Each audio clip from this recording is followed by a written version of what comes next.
Good evening, everyone, and welcome to another live session of Voyages into the Past or Otit Prabha.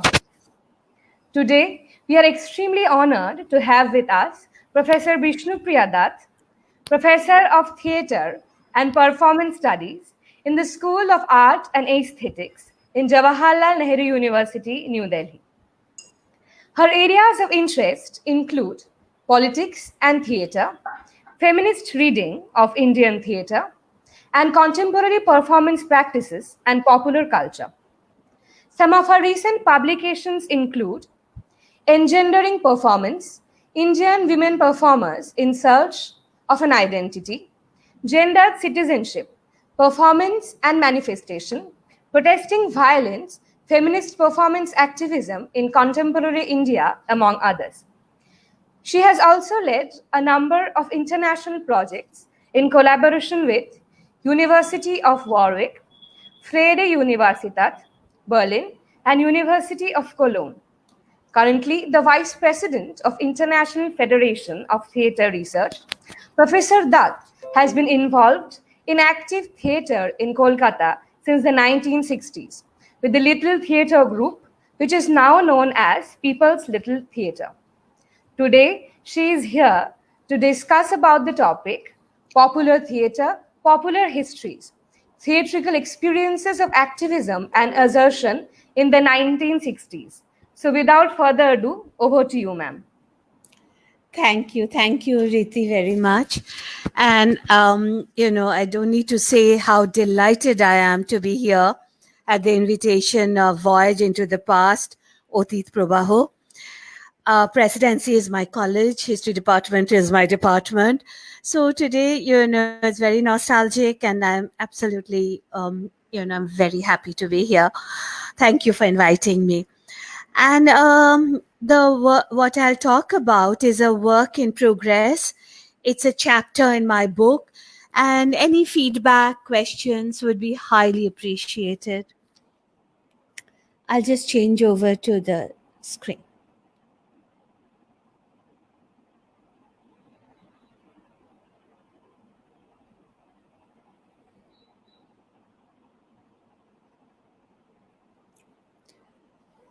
Two significant sites of Kolkata, the Presidency College and Minerva Theatre, located only a few kilometers away from each other, but in common perception, poles apart. The hallowed academic space of the college vis-a-vis the places of entertainment. But at certain point of time, which I'll be talking about today, and that's the 1960s, erupting into an ever-expanding transformative public sphere with the citizens of a new nation opening up critical dialogue pertaining to what would be perceived the abyssal failure of the nation state. The two sides connected often with the student protests erupting near the college, street fights, burning of buses and trams, followed by police encounters, and then marches and protests, which were remapping the cityscape of Calcutta. City dwellers would wake up every morning amidst graffiti, declaring an impeding revolution. The young activist who had painted the graffiti, his body stretched to his physical limits, often straining further to glance over his shoulder to see if the police were on his trail, had sprinted off among the narrow winding lanes which distinguishes a theatre district. Against this backdrop and sensorial experience, meanings were being constructed, producing the political and referencing positionalities. An important post-colonial moment, it symbolically marked the end of euphoria and assertion of the discontent through new citizenship subjectivities. Civil society activism and citizenship debates conventionally are more important in the disciplines of history and political science, and that's, I'm sure you all, study a lot of it. But for us in theatre and performance studies, it allows us to perceive theatre practices in two distinct ways. The first, a natural affinity between theatre and protest and its performative manifestation, and in contrast, opposing each other and creating tensions and anxieties at intersections. Theatre, amidst the protest sites, are read through dramaturgical interventions, gestures which displace the symbolic and the real, and functioning both as catalyst and symptomatic of civil society movements. Carrie Noland, in her influential book Embodiment and Agency, connects transgressive gestures such as painting of graffiti to a kinesthetic awareness, the intensity of which may cause subjects to alter the way they move. Jenny Hughes and Simon Parry have tried to read protest through Josette Ferral's notion of theatricality. The protest gesture is a performative idiom which seizes control of the quotidian, a cleft in the quotidian, which then becomes a space of the other, a space in which the other has a place and includes one in a dialectical collaboration to strategize the protest sites. This echoes with the notion of what we used to call, and we still call, the agitprop, a form very appealing to Indian theatre practitioners at that time, who wanted to reject the proscenium theatre as a symbolic protest, to reach out to large audiences, inspire change, instigate political debates capable of having an impact beyond the theatre, and discard all notions of theatrical artifice. The visual which you are seeing is, from the IPTA, where Utpal Dutt and his group, which consisted of Panupal, Ritik Ghatuk, they went to the General Motors factory where the workers were on strike. Janelle Reinert reads the location of theatre amidst the active public sphere as a critical worksite of democracy, where a collaborative dialectical mediation occurs to create a kind of negotiation of determinate matter among the social actors. She quotes Etienne Balibar and identifies the key to the worksite ideas, precisely the sort of embodied repertoire available in theatrical performance. But the theatre's contribution to the public sphere is limited to its local impact. Yet, as performance travels, keeping in mind Balibar's emphasis on translation, theatre also contributes to sectors beyond the local into a zone of politicality in the public sphere. Now, the other side, which is, who sort of sees, this is also, the year Robert McNamara comes to Calcutta, and there are, a protest, widespread protest in the streets. This theatre, the Minerva Theatre, was doing a play on Vietnam. And McNamara was the Secretary of State when America declares war on Vietnam. So, the very close relationship between the public domain and these public protests and what the theatre was doing at the time. But it doesn't matter who borrows from whom, but there was this dialogue. Now, the other side, which is the contrast to, people who want to see the theatre movement, a political movement, almost juxtaposition over each other. This is the contrast. Scholars in theatre and performance studies have also flagged a potential crisis in this confluence, as it jeopardizes what Chris Baum would read, for all its intent and purpose, theatre's sanctity as a private space. Theatre inherently is a space where accessibility is determined by class and social status and encourages a contemplative approach to spectatorship, which is ill-designed for activism or instrumentalization. Baum labels it as a theatrical public sphere, which is a tension with the public sphere itself and puts theatre at a risk of stopping the normal functioning, which follows a very different set of rules and conventions in the larger public domain. Like in the 1960s, which I'm talking about, we see a collapse of the theatrical public sphere, which really places the theatre at the risk, inviting the repressive state to enter into this volatile relationship between theatre emerging out of a colonial alienation and a public demanding rights.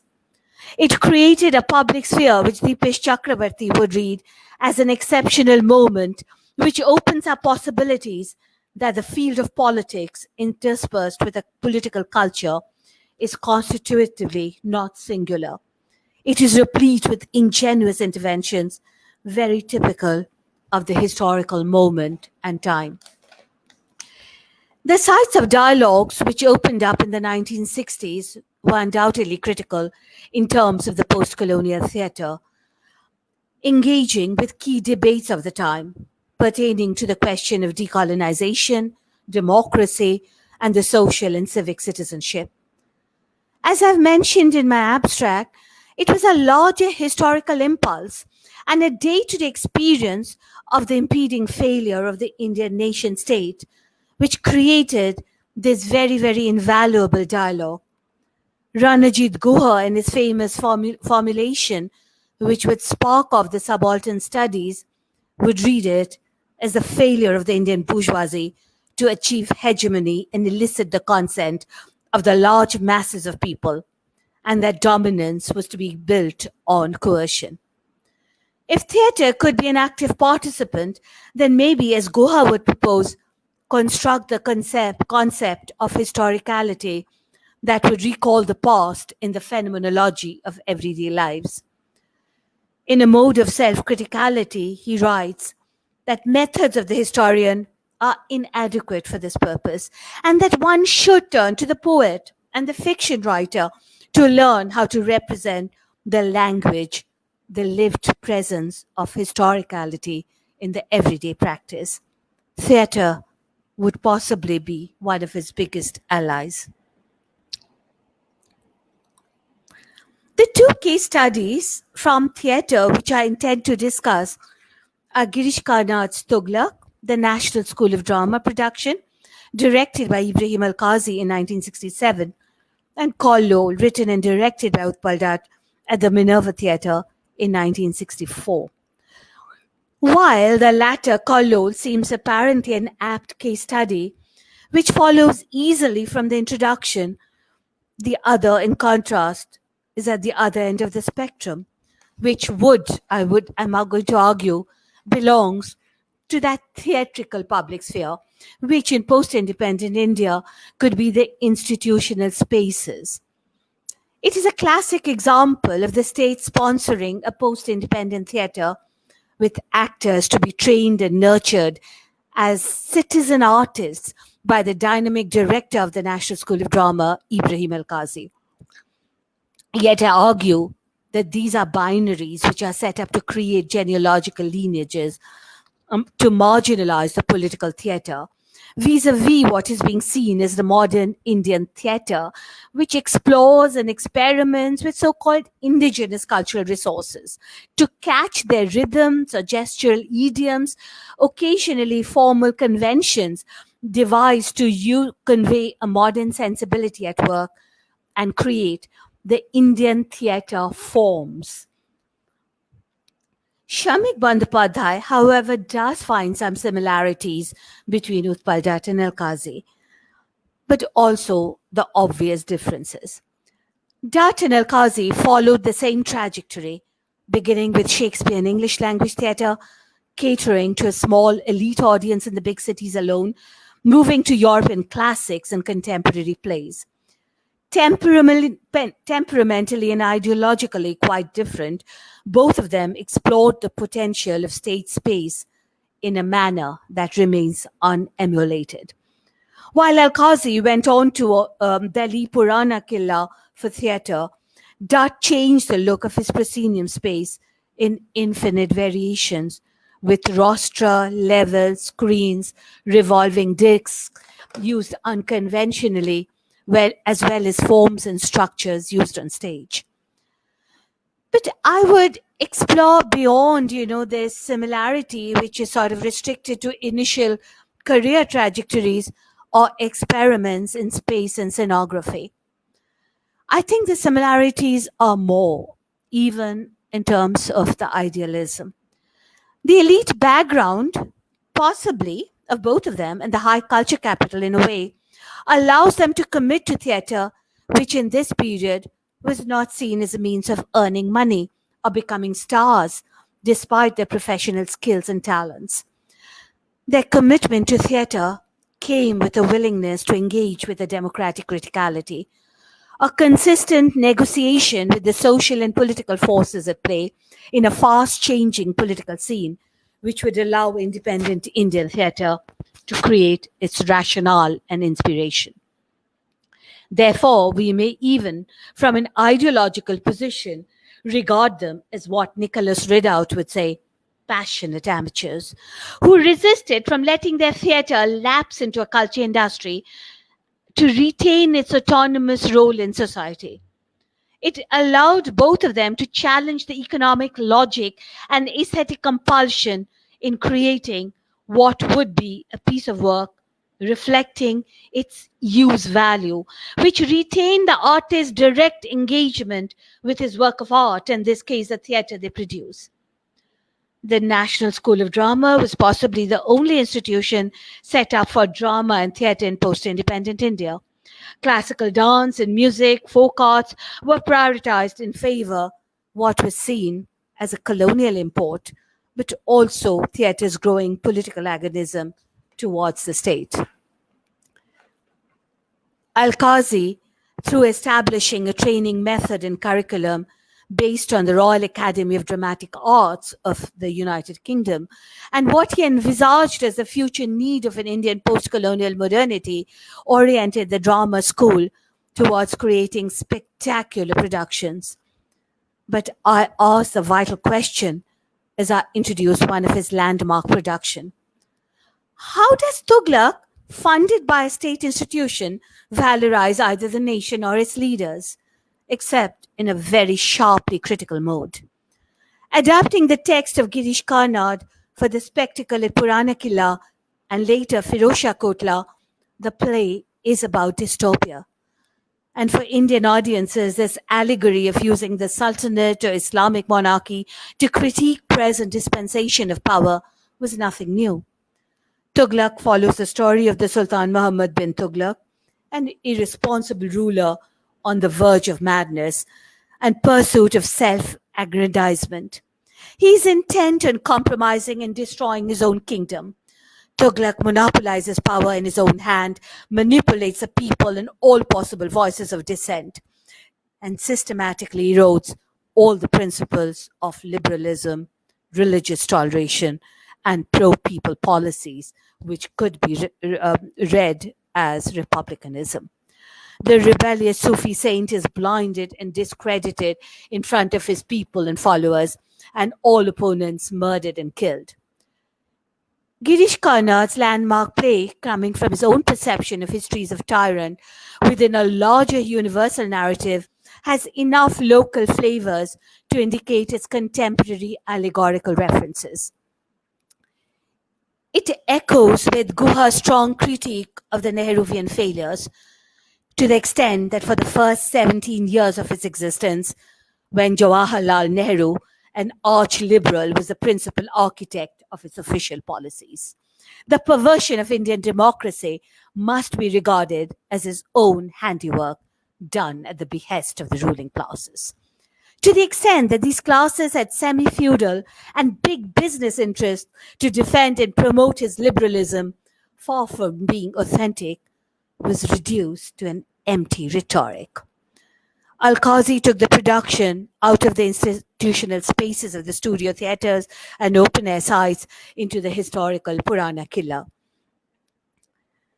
In recent times, quoted as a founding moment of post-colonial modern Indian theatre, Tughlaq is a very important sort of historical landmark in terms of the history of modern Indian theatre. Ibrahim Al-Qazi, known for his scenographic pictoriality, positioned his citizen actors strategically against the walls of the old ruins, elevated by hidden platforms and expanded by costumes, to announce the emergence and presence of these phenomenological bodies who would be part of the first generation of the NSD graduates. the larger than life appearances. They were young, students of the NSD, but you can see, how inflated and elevated their bodies are. The phenomenological presence was enhanced by their training in what we see is the RADA method, which is devised for Shakespearean characters, but also traditional short training courses in the NSD in Kathakali, Kuriyatam, and Yakshagana. I cite these bodies as the speeches were recited from the static position over the microphone. Only some of the main male actors, particularly Manohar Singh in the role of Tughlaq, with a large stature, would appear through the doors and frames of the gateways. The entire scenographic design would create the visual mnemonics of an extraordinary verticality, with the old ruins allowing one to interpret it as construction of power hierarchies through humans and bodies. The pyramidical visual of dominance, subjugation, and stringent hierarchies were being expressed through new citizen actors. And I would say, as a critique by a director whose investment in liberal and democratic values were well established. Al-Qazi faced a lot of criticism for his foray into a public domain with a strong agonistic artistic position. It did not pass unnoticed or with tolerance. Yet the autonomy within the institutional spaces for which he had fought relentlessly, even refusing big grants of funding for his productions, allowed him to continue his position as a director. Till a student sitting on hunger strike against his strict disciplinarian way of running the institution, followed by other students marching to parliament, incited his resignation. I read these as these multiple agonistic impulses in the institutional spaces and reading them as what I had earlier defined as the theatrical public sphere. Ibrahim Al-Qazi passed away this year, followed by some assessment of his work, but mostly eulogy, which does not tell us much about his contribution to modern Indian theatre. And this is not only because of sentimental moment to have lost one very important theatre personality, but a perception which has increasingly shaped writing of theatre histories through individuals and genealogies of all those who claim his lineage. As a result, theatre history is a history of male playwrights and directors with a linear succession trajectory, which often includes some directors but excludes many others, to create a homogeneous reading of theatre practices. Theatre itself is a collaborative and dialectical process, and even in Tughlaq, the works of the scenographer, designer, music composer, and of course the actors are all negated. And this is not accidental. I read it as a well-designed strategic decision by the hegemonic Indian state and its cultural projects to rewrite the story of Indian theatre through middle-class individual iconic figures, claimed to be nurtured by the benevolent state and erasing deliberately all points of agonistic dissent.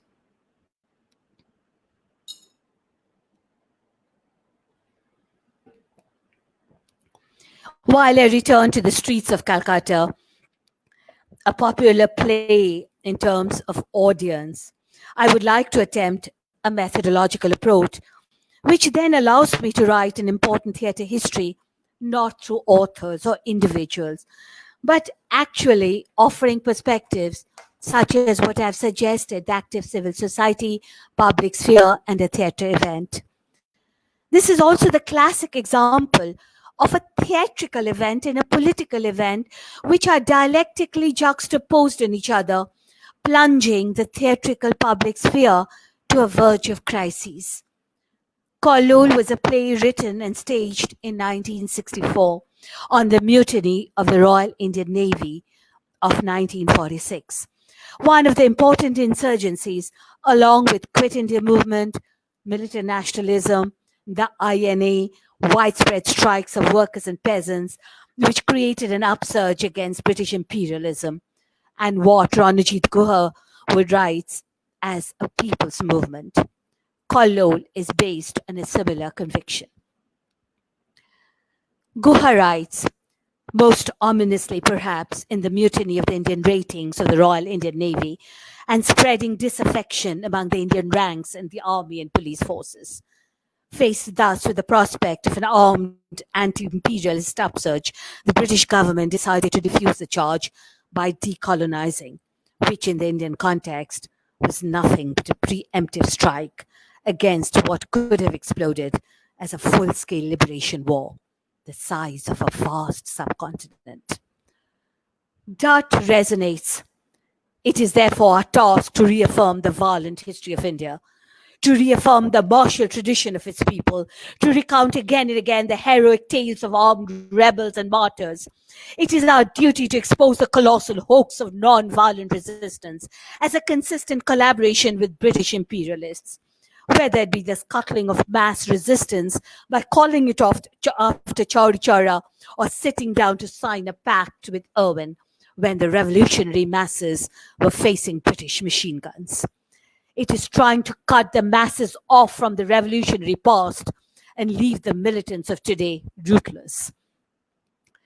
The text of Kallol was based on testimonies of the soldiers, of the sailors, also on the court proceedings, where many of them had been court-martialed, and also very long interviews taken by the playwright, director, and other members of the Little Theatre Group of the sailors who were in 1960 coming out of prisons and sentences to live life of destitute in independent India. Initially intended as a courtroom drama, the constraints of running the old Minerva theatre, which the Little Theatre Group had taken on, and feeling the economic pressure to pay the workers, they opted for the spectacular scenographic design with the ship Khaibar at the center of the stage. The ship was in line with the new socialist realism which Dutt had witnessed in the Berlin Ensemble in Germany and the production of the optimistic tragedy. Suresh Dotto, the stage designer, had just trained in the USSR and built the life-size ship. The 19th century Minerva Theatre was a stage with a 300 feet depth and a shorter widening, which allowed the feeling of infinity. Tapu Shane's play with darkness and light and Himangu Bishash's music created a scenography which was an enormous collaborative effort. Yet, stage, lights, music, the theatre required an enormous labor power beyond the creative directors. The play is episodic, depicting the mutiny as it unfolds, particularly on Khaibar, a representative of many such ships of the Royal Indian Navy in revolt. Miserable conditions incite the sailors to mutiny, with the revolt turning into a potential of an insurgency, a revolution. The scenes on the ship are interspersed with the waterfront slum where the relatives of the sailors on the ship dwell, supplying them with food, arms, and ammunition which they had hoarded over the years, anticipating the final war of independence. The waterfront scenario was full of parents of sailors, wives, mothers, retired sailors, and those who had been maimed in war. Love, passion, revenge connect the slum dwellers, particularly the women with the sailors on the ship. The revolt is thwarted before it can transform into a full-scale insurgency. As Guha and the playwright implied, betrayed by the Congress Party and its leadership. Magan Lal, modelled on Vallabhbhai Patel, persuades the leaders of the mutiny to come to the meeting table, where they are arrested and court-martialed. The rebellion is brought to its end, but theatre still allows a potential gesture towards the future.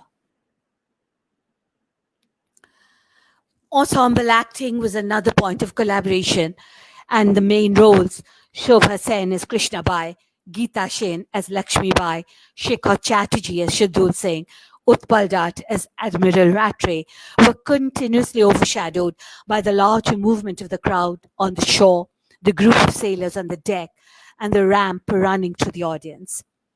final but most significant tool of historicization, which allows me to frame the history of Kallol, is not through artistic authorship, is the audience, audiences inside and outside of the theatre, which ran 4 shows a week for 4 years.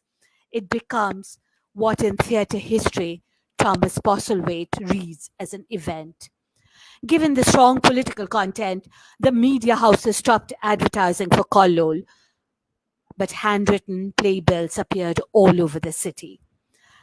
The state came down heavily with censorship.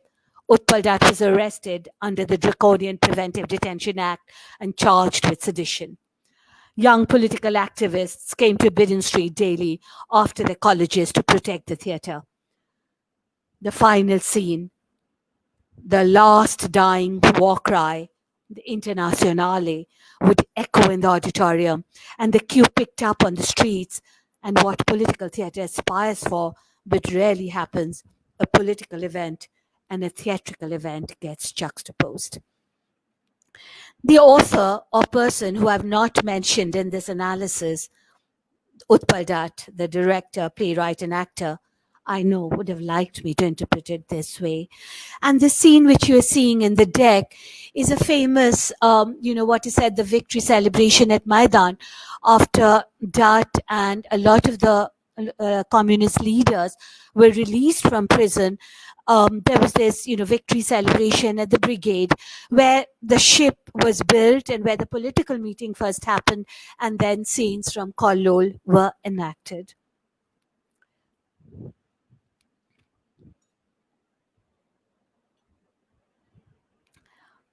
This is a dialogue which I would like to have with all of you, particularly the young historians. The public sphere unfolded in post-colonial India as the limitation in terms of hegemony without consent, and became more and more apparent. Yet the politicality anticipated a shift, a society with hegemony, a society without alienation, where citizen artists will inspire his public to battle alienation itself, to emerge from the burrows of private existence, drawing theatre out of its private spaces where political consciousness was becoming atomistic. In the process, it aimed to rescue the theatre from its dedicated private spaces, the theatrical public sphere. A political movement, a theatre movement, connecting robust anti-colonial nationalism to the present, came from both the academic and the cultural left in a mode of Gramscian organic intellectuals assuming responsibilities. In writing for the theatre and the academia, they captured this inherent critique of the state and the democratic tokenism and the urgent need to prioritize social justice and social citizenship, and that democratic practices would fail if there was no equitable distribution of wealth amongst the masses. The possibilities of an active public sphere could only emerge with activism and participation in that very public domain. The unfinished dialogue which had ensued between the academia and theatre activists has remained a pertinent point of formulation for us working on political theatre histories. We borrow freely, as you saw, from conceptual frameworks such as the public sphere, citizenship, from where the formulation of things like theatrical public sphere, work sites of democracy, and the political and theatrical events have emerged. The dialogue which was initiated, and thus my elaborate citation of Ranajit Guha, came to an abrupt halt as important historians from the same academic genealogy subsequently created a paradigm shift and halted the conversation when it was possibly more urgent to carry it forward. The vital question is, when did the need to participate in collaborative dialogues give way to the cynical historiography? At best, a footnote for exercising caution and discarding the tone of celebration and euphoria of a people's and a theatre movement. I'm referring to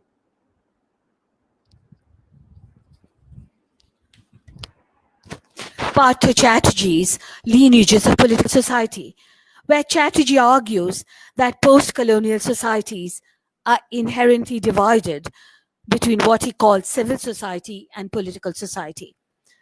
For Chatterjee, civil society in India resembles an active public sphere in which a rights-based discourse, according to Western normative notions, is practiced. Political society, in contrast, comprises a vast majority of the Indian population who negotiate advantages for themselves outside of legitimate rights-based discourses. The latter are not seen as political subjects or citizens in the proper sense, and instead are those on whom welfare and concessions are bestowed as exceptions, allowing political gains to be made, but without power sharing. The notion of power sharing possibly connects Chatterjee back to the notion of hegemony without consent, but now with no potentials of transgression or dissensus. According to him, then, the theatre and the protests of civil society are complicit in this hegemonic divide, both as a cause and effect, and the question of efficacy or transformation is reduced to a derivative discourse. Historically, it could be seen as a futile effort to emulate the paradigm of modern democratic institutions, and at the most could be read as temporary legalities without any efficacy or change in the actual field of politics. This is what I read as a failure of the dialogue, an abrupt interruption where historical critique refused to continue the dialogue and brought it to the conclusive assumption of an unproductive historical aberration of no consequence. I add the work of Dipesh Chakraborty to this debate.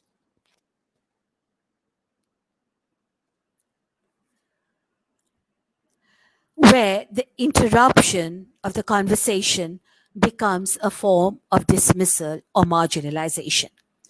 He reads the ex-colonial subjects rejecting and disrupting what he sees as contradicting the universals and secular visions of humans in favor of anachronistic communitarian practices.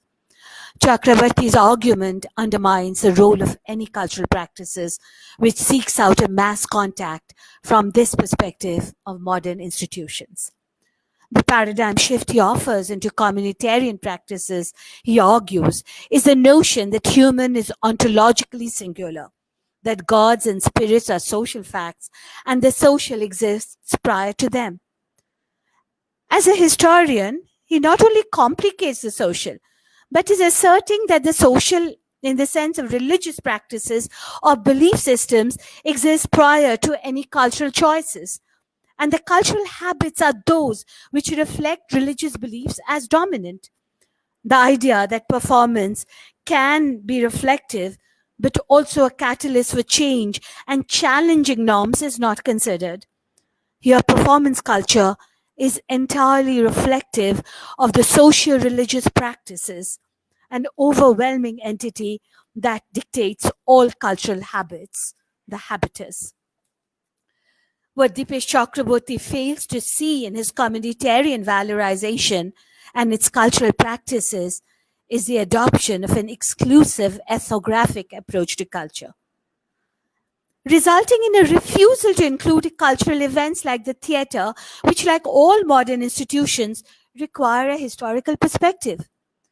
Unaware of our disciplinary debates in theatre and performance studies, he falls into what we critique as a false binary between theatre and performance practices.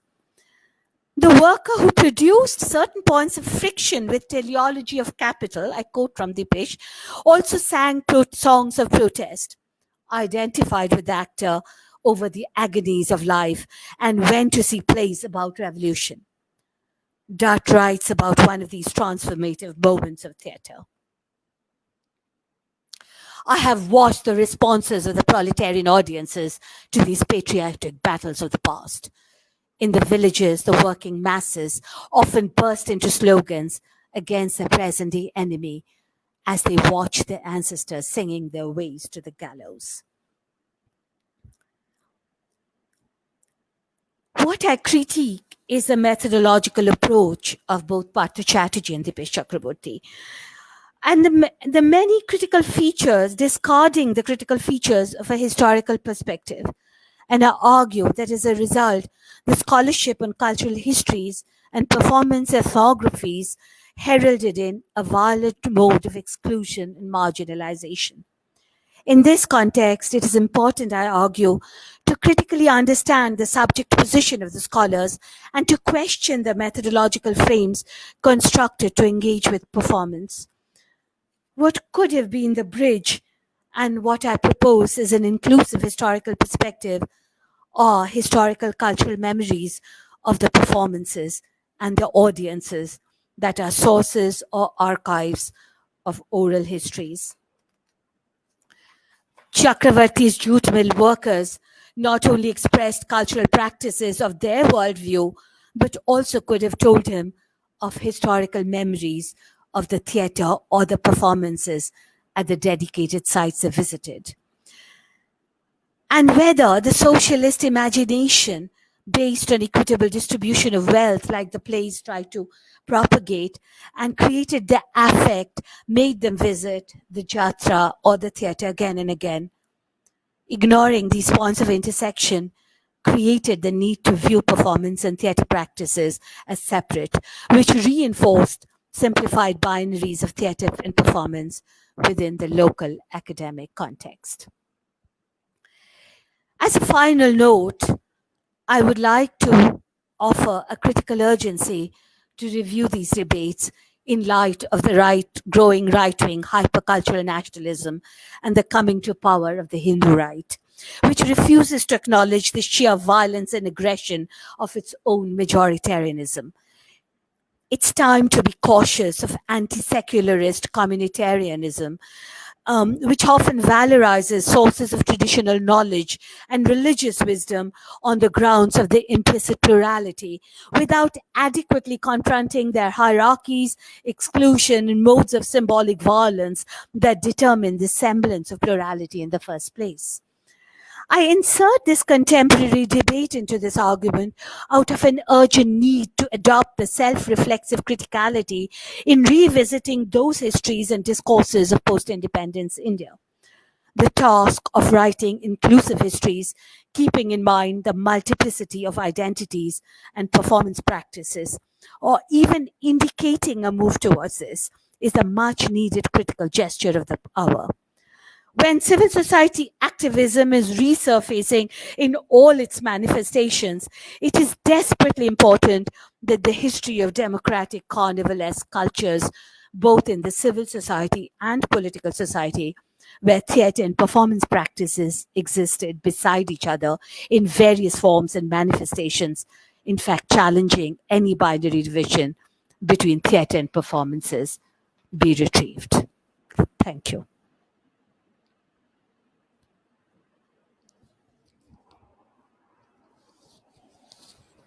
Thank you so much, ma'am, for the wonderful presentation. Now I think we can move on to the questions.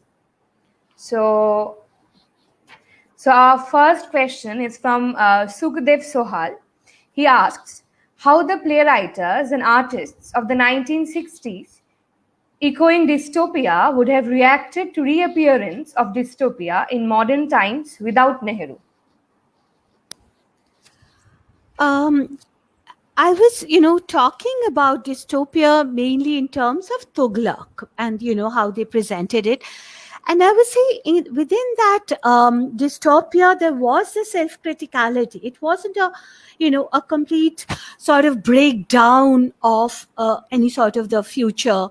And that was, I thought, a very important part of politics, even coming from an institutional space, which we are calling a theatrical public sphere, where there were far more restrictions and censorship. And what I was trying to trace, and where I really think your question is very important, is what happens after that, because that dystopia really gives a way to a cynicism, where this idea that that criticality of the dystopia can move us on to overcoming and bring back some sort of democratic practices was sort of no longer seemed a possibility. And that I thought was a more dangerous part. Because within that original framework of the Nehruvian framework, obviously the theater makers felt that, even when they are looking at through the institutional spaces, they're looking at through liberal democratic practices, and even with this adherence to, a socialist left cultural practices, I think what was very inherent is not, starting thinking that India is going to change into a socialist country, but trying to push this factor, which was very important, that even the democratic practices would not really be productive or not really, be realized unless we sort of bring in questions not of social citizenship, not only civil citizenship. And in the Nehruvian democratic practices, there were those voices which were heard, and they felt that the potentials were there. And the problem is that ultimately, with the hegemonic state, those slowly started getting more and more marginalized. And with liberalism and neoliberalism coming in, I think that was the most, sort of, what to say, the biggest loss we felt, that there. And that's why Pattu Chatterjee writes the book, though I'm critiquing him. He writes it, in 2013 and 14. And unfortunately, also, after this long 35 years of the left in West Bengal, it's and that's that. But then what? Then what are we looking at? What is the role of the theater? That's my question, really.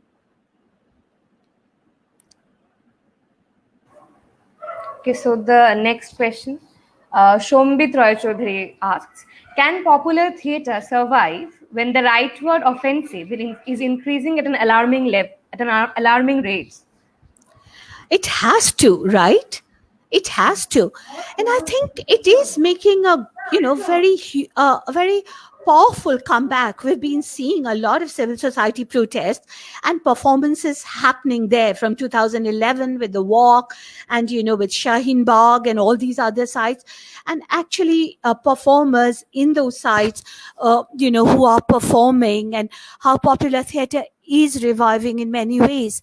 But in a more, academic debate, I think it also goes back to, what Chantal Mouffe asks, does the left need populism?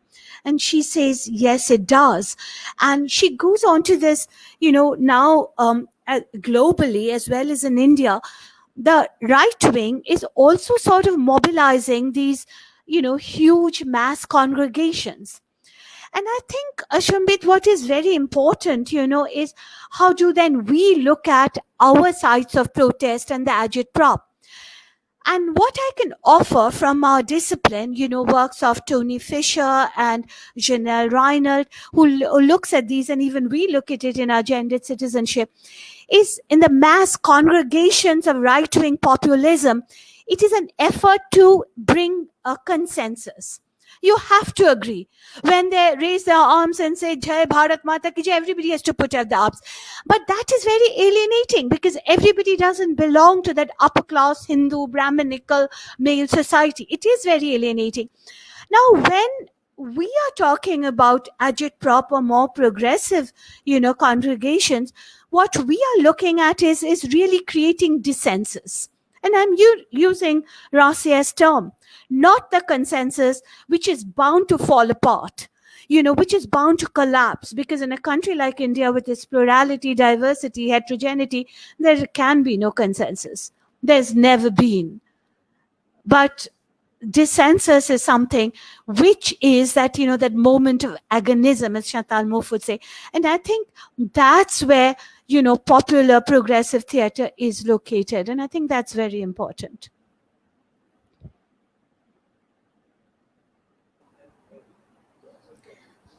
Sthamipendra Banerjee asks, would you briefly explain the notion of citizen actors again?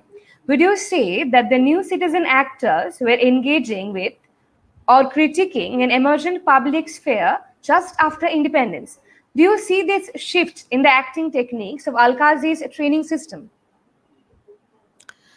I certainly do. And, I think the the way he nurtured the first generation of the National School of Drama actors. They didn't come from any traditional theater background. They didn't belong to any of, sort of professional theater or the commercial theater, and neither did they want to go back. So I think they were very carefully selected and handpicked, and they were a far more homogeneous group, coming from a certain middle class economic background with a certain class identities. And but I think what I was trying to say, that the institutional spaces created a sort of an designated autonomous spaces where some sort of citizenship, uh, performative expressions were sort of deliberately cultivated and deliberately exhibited. And they were, I think, in a way, a part of the very importance of liberal democratic cultural practices. They were not, somebody who would do Tughlaq in that point of time was not, the state's person or trying to eulogize the state. And today, when we see how the cultural institutions which were under the state and which were governed by, very loose rules, none of them, Sangeet Natak Academy, National School of Drama, Lalit Kala Academy, none of them had to sort of answer to the Ministry of Culture. There was no Ministry of Culture. There was a state of Ministry of Culture loosely under education. And they were funded by them, but they were not answerable to Parliament. They were not bureaucrats. They were, very important. Except for NSD, the other institutions had very important women who were really, very proficient in the cultural practices, like Kamla Devi Chattopadhyay. And if you see, Kamla Devi Chattopadhyay was Harindranath Chattopadhyay's wife and partner at a level, and Harindranath Chattopadhyay played a very important role in IPTA and the Progressive Writers Association.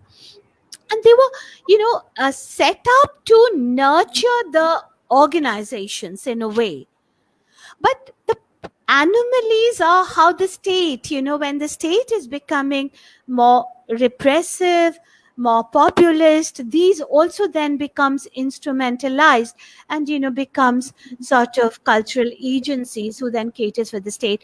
But I think in these initial moments, the practices sort of were very democratic, and it's important to go back and if you see the way Al-Qazi's actors were trained, and they were allowed to express the views. They were allowed to create certain characters out of the roles they were played.